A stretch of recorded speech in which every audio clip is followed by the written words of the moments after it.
Good morning, সবাই কেমন আছো? আজকে আমার গাড়ি ক্লাচ করাচ্ছে। জন ডিয়ার গাড়ি কিভাবে ক্লাচ করে পুরো ভিডিওটা দেখতে থাকো। ইঞ্জিন ক্লাচ 3 পাখা ছিল, এখানে 4 পাখা করছি। এটা পিটিও ক্লাচ, 4400 টাকা করে দাম ক্লাচগুলো। এটা 4 পাখা করালাম, ডাইরেক্ট শোরুম থেকে মিস্ত্রি এসে কাজটা করছে। প্রথম থেকে শেষ অবধি ভিডিওটা দেখো, তাহলেই বুঝতে পারবে কি করে গাড়ি ক্লাচ খুলে বা কিভাবে ফিটিং করে। খোলা হয়ে গেছে ক্লাচ। এবার মিস্ত্রি প্লেটগুলো বার করে দিলে আমার কাজ হচ্ছে প্লেটগুলো ঘষে আনা লেদে। ক্লাচের একটু সমস্যা হলেই ক্লাচ করিয়ে নেওয়া ভালো, কারণ ক্লাচের জন্য বিয়ারিং ভেঙে গেলে ক্লাচের ভেতরে অনেক কিছু ক্ষতি হতে পারে। একটা গাড়ি হয়েছিল, ক্লাচের প্লেটের বিয়ারিংগুলো ভেঙে গিয়েছিল, সব ফিঙ্গার নষ্ট করে দিয়েছিল। সেই কারণে অল্প কিছু হলেই ক্লাচের কাজটা করিয়ে নেওয়া উচিত, অল্প খরচায় হয়ে যায়। মিস্ত্রি যোগান লাগিয়েছে, এটা খুলে দিলেই প্লেট দুটো ঘষে নিয়ে আসা আমার কাজ হচ্ছে। সব থেকে আমাদের এখানে বড় সমস্যা হচ্ছে লেদ কম, সেই জন্য লেদের পালিশে অনেক খরচা বেশি। যেটা 800 টাকা সেটা 1700-1800 টাকা নেয় আমাদের কাছ থেকে। দুটো প্রেসার প্লেট পালিশ করে দেবে।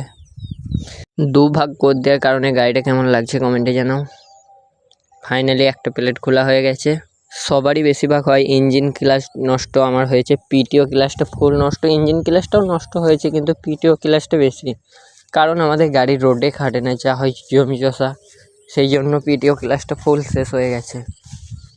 অনেক ভাই ক্লাচ খুললে এই ভুলটা করো যে পুরনো বিয়ারিং ভালো থাকলে লাগিয়ে দাও। এটা কখনোই করো না ভাই। পুরনো বিয়ারিং একটু কিছু হয়ে গেলে ফের আবার ইঞ্জিনটা কাটতে হবে, ওখানে অনেক টাকা খরচা। কিন্তু জন ডিয়ার গাড়ি বিয়ারিংয়ের বেশি দাম না, 1200 থেকে 1300 টাকা। তাই বলি যে বিয়ারিংটা চেঞ্জ করে দেবে ভাই, তোমাদেরই ভালো।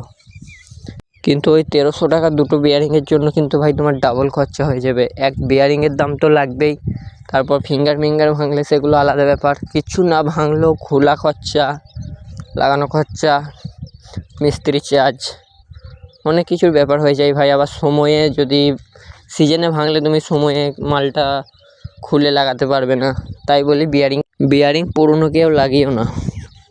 এটা অন্য কোনো জায়গায় হলে বারণ করতাম না, কারণ যে নিজে খুলতে পারা গেত, কিন্তু ক্লাচ প্লেটটা ভাই নিজে কখনোই খুলতে পারবে না, অনেক যোগানের ব্যাপার থাকে। আর আমার গাড়িটা মাইল মিটার হয়েছে 1900, তার মধ্যে 1300 ঘন্টা রোটার চলেছে, আর বাদ বাকিটা 600 ঘন্টা টলিতে চলেছে আর টানা ফাল চলেছে। আমাদের মাঠে খরাতে টানা ফাল চলে, রোটার চলে না। মিস্ত্রি খুলে ফেলেছে প্রায় ক্লাচ প্লেট। এবার ফিঙ্গারগুলো খুলছে, ফিঙ্গারগুলো খুললেই হয়ে যাবে। এটা আমার পুরনো ক্লাচটা। চলো লেদ চলে এসছি। এই প্লেটগুলো ঘষবে মিস্ত্রিতে, এখনই দেখো লাগিয়ে ফেলেছে ঘষতে। ভাই মাত্র 2 ঘন্টা কাজ করেছে, নিয়েছে আমার কাছে 17